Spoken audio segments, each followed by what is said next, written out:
சென்னை மெரினா கடற்கரையில் புதுப்பிக்கப்பட்ட அண்ணா நினைவிடம் மற்றும் புதிதாக அமைக்கப்பட்டுள்ள கருணாநிதி நினைவிடத்தை முதலமைச்சர் ஸ்டாலின் திறந்து வைத்தார்.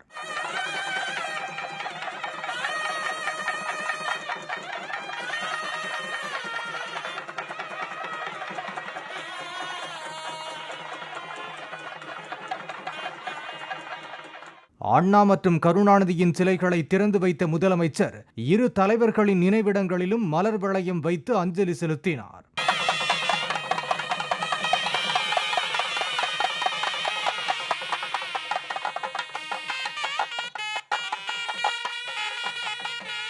திறப்பு விழாவை ஒட்டி முதலமைச்சர் ஸ்டாலின் வெளியிட்ட காணொளி ஒன்றில் நினைவிடத்தை சுற்றி பார்க்கும்போது கருணாநிதியின் முழு வாழ்க்கையையும் தெரிந்து கொள்ள முடியும் என கூறியுள்ளார். இதோ சென்னை கடலின் கரையில் கண்ணை கவரும் கம்பீர நினைவிடம் அமைக்கப்பட்டுள்ளது.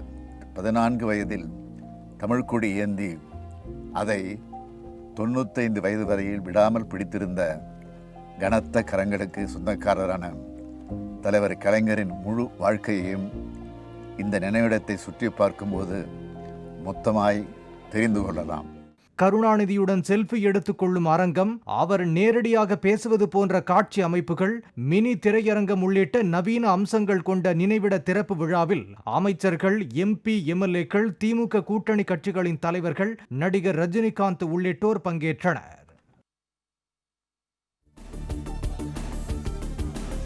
சென்னை ஆழ்வார்பேட்டையில் தமிழ் மாநில காங்கிரஸ் கட்சி தலைவர் G.K. வாசனை சந்தித்த பாஜக மாநில தலைவர் அண்ணாமலை, திருப்பூர் மாவட்டம் பல்லடத்தில் நாளை நடைபெறக்கூடிய என் மண் என் மக்கள் யாத்திரையின் நிறைவு விழாவில் பங்கேற்குமாறு அழைப்பு விடுத்தார். பின்னர் செய்தியாளர்களிடம் பேசிய அண்ணாமலை, பாஜக சிறுபான்மையினருக்கு எதிரான கட்சி என்ற போலி பிம்பம் வரும் மக்களவை தேர்தலில் உடையும் என்றார். இந்த பிம்பம் உடைக்கப்படும் நான் சொன்னேங்க. 2024 பாராளுமன்ற தேர்தலில் இன்னைக்கு பாரதிய ஜனதா கட்சியின் மீது வைக்கப்படுகின்ற கடைசி குற்றச்சாட்டு தமிழகத்தில் இவர்களுக்கு எதிரானவர்கள், இவர்களுக்கு எதிரானவர்கள், இது ரெண்டு வச்சு தான் அரசியல் ஓட்டிட்டு இருக்காங்க. அது எல்லாம் இந்த தேர்தலில் உடையுங்க. நாட்டை வேகமான வளர்ச்சி பாதைக்கு பிரதமர் மோடி அழைத்துச் செல்வதை மக்கள் பார்த்துக் கொண்டிருப்பதால் தான் பாஜகவை ஆதரிப்பதாகவும், பாஜக வேறு எந்த கட்சியையும் உடைக்கவில்லை என்றும் மத்திய இணை அமைச்சர் எல் முருகன் கூறினார். திருப்பூர் மாவட்டம் பல்லடத்தில் பிரதமர் மோடி பங்கேற்கும் என் மண் என் மக்கள் யாத்திரையின் நிறைவு விழாவின் ஏற்பாடுகளை பாஜக மேலிட இணை பொறுப்பாளர் சுதாகர் ரெட்டியுடன் சென்று ஆய்வு செய்த எல் முருகன், ஊழலுக்கு எதிரான பாஜகவின் செயல்பாடு ஊழல் நிறைந்த திமுக காங்கிரஸ் கூட்டணிக்கு வெறுப்பை ஏற்படுத்தியுள்ளதாகவும் கூறினார். மக்கள் பாரத பிரதமர் திரு நரேந்திர மோடிஜி அவர்கள் மேல வைத்திருக்கிற அன்பு, பிரதமர் திரு நரேந்திர மோடிஜி அவர்கள் இந்த நாட்டை வேகமாக வளர்ச்சி அடைந்த நாடாக ஆக்கி கொண்டிருக்கிறார். அந்த வளர்ச்சியை மக்கள் பார்த்து கொண்டிருக்கிறார்கள். அதனால அவர்கள் ஆதரவு கொடுத்து கொண்டிருக்கிறார்கள்.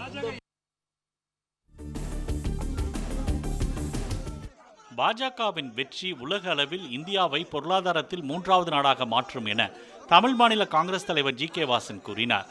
பாஜகவோடு கூட்டணி உறுதியானதை தொடர்ந்து சென்னை ஆழ்வார்பேட்டையில் கட்சி அலுவலகத்தில் பேட்டியளித்த G.K. வாசன், நாட்டின் மீது அக்கறை கொண்டு பொருளாதாரத்தை கணக்கில் வைத்து தாங்கள் கூட்டணியில் சேர்ந்துள்ளதாக தெரிவித்தார். திமுக மக்கள் விரோத அரசாக செயல்பட தொடங்கியிருப்பதாகவும் G.K. வாசன் விமர்சித்தார். இன்றைக்கு தமிழகத்தில் திமுக அரசு மக்கள் விரோத அரசாகவே செயல்பட தொடங்கியிருக்கிறது. மழை வெள்ளத்தின் போது மெத்தன செயல்பாடு, மிக முக்கியமாக வெளிப்படைத்தன்மை இல்லை. எனவே இந்த முறை பாராளுமன்ற தேர்தலிலே தமிழக அரசுடைய செயல்பாடு மக்களுக்கு மிகப்பெரிய அதிருப்தியை ஏற்படுத்தியிருக்கிறது. பொழுதுபோக்கு அம்சங்களுடன் கூடிய ரயில் நிலையங்கள் அமைக்கப்படுவதால் உள்ளூர் பொருட்களை சந்தைப்படுத்தும் வாய்ப்பு அதிகரித்துள்ளதாக ஆளுநர் RN ரவி கூறினார். அம்ரித் பாரத் திட்டத்தின் கீழ் தமிழகத்தில் 34 ரயில் நிலையங்கள் உட்பட நாட்டில் 554 ரயில் நிலையங்களை சீரமைக்கும் பணியை பிரதமர் மோடி காணொலி காட்சி வாயிலாக துவங்கி வைத்தார்.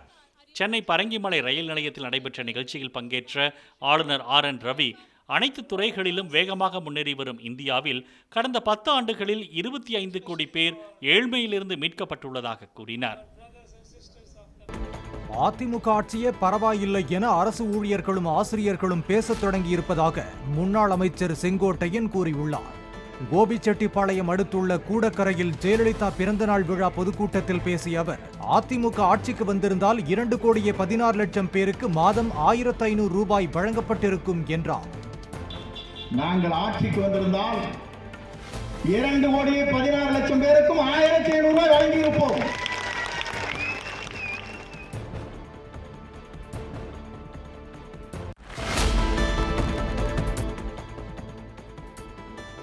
மதுரை அரசு சட்டக்கல்லூரி புதிய கட்டடத்தை விரைந்து திறக்குமாறு உயர்நீதிமன்ற மதுரை கிளை உத்தரவிட்டுள்ளது. 1400க்கும் மேற்பட்ட மாணவ மாணவிகள் பயிலும் இக்கல்லூரிக்கு என புதிய கட்டடம் கடந்த டிசம்பரில் கட்டி முடிக்கப்பட்ட நிலையில் இன்னும் திறக்கப்படாமல் உள்ளதால் மாணவர்கள் சிரமத்துக்கு உள்ளாவதாக மனுதாரர் தெரிவித்திருந்தார்.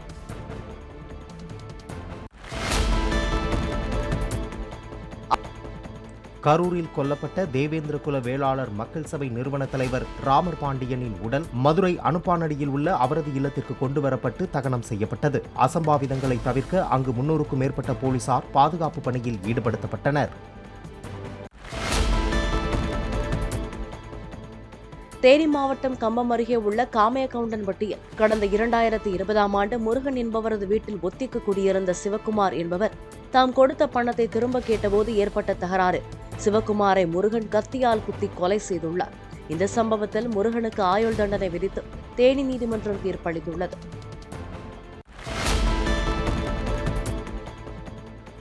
வேலூரில் பிரபல தங்கும் விடுதியின் காசாளரிடம் இருந்து ரவுடிகள் பணம் கேட்டு மிரட்டிய சிசிடிவி காட்சி வெளியாகியுள்ளது. வேலூர் மாநகராட்சி 24வது வார்டு திமுக கவுன்சிலர் சுதாகர் என்பவர் வேலூர் புதிய பேருந்து நிலையம் எதிரில் ஏவிஎம் என்ற பெயரில் தங்கும் விடுதி நடத்தி வருகிறார். விடுதியின் வாசலில் வந்த காரில் இருந்து இறங்கி வந்த 2 பேரில் ஒருவர் சுதாகர் எங்கே என கேட்டு பணம் கேட்டு மிரட்டி செல்லும் சிசிடிவி காட்சிகள் வெளியாகியுள்ளன.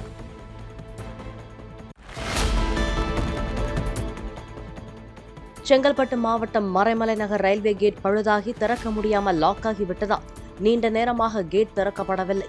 இதனால் பொறுமை இழந்த 100க்கும் மேற்பட்ட வாகன ஓட்டிகள் தண்டவாளத்தின் குறுக்கே நின்று அந்த வழியே செங்கல்பட்டு மற்றும் கடற்கரை சென்ற புறநகர் மின்சார ரயில்களை மறித்து தண்டவாளத்தில் நின்று மறியல் போராட்டத்தில் ஈடுபட்டனர். கேட் திறக்கப்படாததால் இருபுறமும் 3 கிலோமீட்டர் தொலைவுக்கு வாகன நெரிசல் ஏற்பட்டது.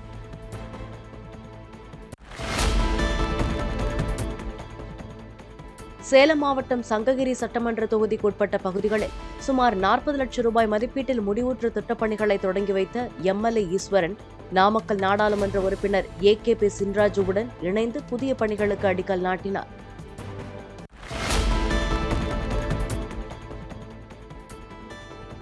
நாகை மாவட்டம் அக்கரைப்பேட்டை மீனவ கிராமத்தைச் சேர்ந்த நாட்டுப்படகு மீனவர்கள் 2 கீச்சாங்குப்பம் விசைப்படகு மீனவர்கள் அடித்து கொன்றுவிட்டதாக குற்றம் சாட்டி தொடர் வேலைநிறுத்த போராட்டத்தில் ஈடுபட முடிவு செய்துள்ளதாக கீழ்வேலூர் வேதாரண்யம் தாலுகா மீனவர்கள் தெரிவித்துள்ளனர்.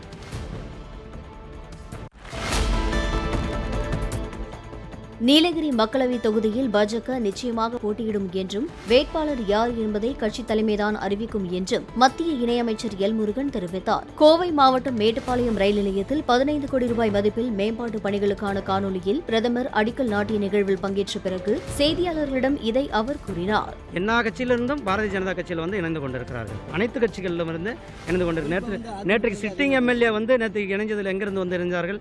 காங்கிரஸ் கட்சியில், அதே மாதிரி டிஎம்கேலிருந்து இணைகிறார்கள். அண்ணா திராவிட முன்னேற்ற கழகத்திலும் அனைத்து கட்சியிலிருந்துமே பாரதிய ஜனதா கட்சியின் மேலே ஈர்க்கப்பட்டு பிரதமர் திரு நரேந்திர மோடிஜி அவர்களால் கவரப்பட்டு பிரதமர் திரு நரேந்திர மோடிஜி அவர்களுடைய வளர்ச்சி அரசியல் இன்றைக்கு இந்தியா எவ்வளவு வேகமாக வளர்ந்து கொண்டிருக்கிறது என்பதை மக்கள் பார்க்கிறார்கள். அதனால் அவர்கள் எல்லாம் இன்று பிரதமர் திரு நரேந்திர மோடிஜி அவர்களுக்கு ஆதரவு கொடுத்து கொண்டிருக்கிறார்கள். அம்ரித் பாரத் திட்டத்தில் சென்னை கிண்டி ரயில் நிலைய மேம்பாட்டு பணியினை தொடங்கி வைத்த பிரதமர் நரேந்திர மோடிக்கு சைதாப்பேட்டை சட்டமன்ற தொகுதி மக்கள் சார்பாக நன்றி தெரிவிப்பதாக அமைச்சர் மா சுப்பிரமணியன் தெரிவித்தார். தமிழ்நாட்டை பொறுத்தவரை 34 ரயில் நிலையங்கள் மேம்படுத்தப்படவிருக்கிறது. அதேபோல் 7 சாலை வழி மேம்பாலங்கள் கட்டப்படவிருக்கிறது. மாநில அரசு மற்றும் முதலமைச்சர் குறித்து மட்டுமே பேசுகிறார் அமைச்சர் என விழா நிகழ்விடத்தில் இருந்து வெளியேறிய பாஜகவினரை ரயில்வே அதிகாரிகள் சமாதானம் செய்தனர். ரயில்வே சைட்ல இருந்து நான் கேட்கிறேன், நீங்க ரயில்வே உங்களை இன்வைட் பண்ணிருக்கு, நீங்க உள்ளுக்கு உட்கார்றது, I invite you to come in. மத்திய அரசிடமிருந்து தேசிய பேரிடர் நிதியை கேட்டால் வாழைப்பழ காமெடி போல் பாஜகவினர் பேசுவதாக ராசா கூறினார். ஈரோடு மாவட்டம் சத்தியமங்கலத்தில் பேட்டியளித்த அவர் இதனை தெரிவித்தார். தேசிய பேரிடர் நிவாரண நிதினு ஒன்று வச்சிருக்காங்க. அந்த நிதியில தான் நம்ம பணம் கேட்டோம். அதுக்காக தான் ஃபினான்ஸ் மினிஸ்டர் வந்தார், அதுக்காக தான் டிஃபென்ஸ் மினிஸ்டர் வந்தார். வந்துட்டு நாடாளுமன்றத்தில் நான் கேட்டால் அந்த நிதித்துறை அமைச்சர் என்ன சொல்கிறாருன்னா அந்த பணம் தான் இந்த பணங்கிறார். என்ன இது கவுண்டர் பண்ணி வாழைப்பழமா? அது 2 பழத்தில் எந்த பழம் என்கிட்ட இந்த பழமா? நீலகிரி தொகுதியில் ராசா மீண்டும் போட்டியிட்டால் டெபாசிட் இழப்பார் என முன்னாள் அமைச்சர் செங்கோட்டையன் பேசியிருந்தது குறித்து கேட்கப்பட்டது. ஆனால் முன்னாள் அமைச்சர் செங்கோட்டையன் வந்து நீலகிரி தொகுதியில் நீங்கள் போட்டியிட்டா டெபாசிட் யார் செங்கோட்டையன் தெரியலையா? யார் இந்துள்ள செங்கோட்டையன் தான் தெரியல நான் பார்த்தது.